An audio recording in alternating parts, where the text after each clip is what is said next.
কল্পনা করুন পাউডারের মতো সাদা বালু, যতদূর চোখ যায় নীল সবুজ পানি, চারপাশে উঁচু চুনা পাথরের পাহাড় আর সবুজ গাছপালা, কোনো ভিড় নেই, শুধু ঢেউর শব্দ আর অপার শান্তি। বলছিলাম অ্যান্টালুনা বিচের কথা। 2026 সালে বিশ্বের সেরা 50টি বিচের র্যাঙ্কিংয়ে 1 নম্বর ছিল এই অ্যান্টালুনা বিচ। আজ আমরা পুরোটা ঘুরে দেখব এই স্বর্গকে। চলুন শুরু করি। অ্যান্টালুনা দ্বীপ পাপুয়ের দ্বীপপুঞ্জের একটি ছোট্ট দ্বীপ। এলোনিডো শহর থেকে বোটে 30 থেকে 45 মিনিট লাগে। শুধুমাত্র বোটে করে যাওয়া যায়, কোনো রাস্তা নেই। এটাই এর সৌন্দর্যকে অটুট রেখেছে। সাধারণত ট্যুর গুহা ও দ্বীপ ট্যুরের অংশ হিসেবে যাওয়া হয়।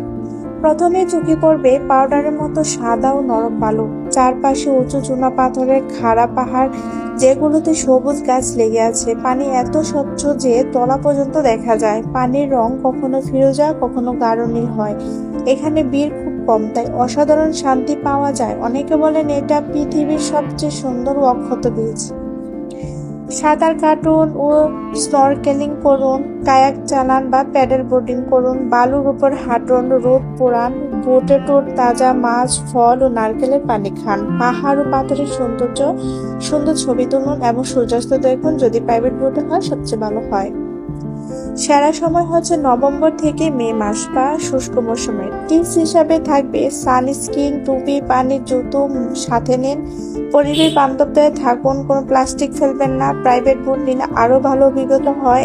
এল নিডোতে আসার আগে পুয়ের্তো প্রিন্সেসা থেকে ফ্লাইট বা ভ্যান নিন। অ্যান্টালুনা বিচ শুধু একটি বিচ নয়, এটা একটা অনুভূতি।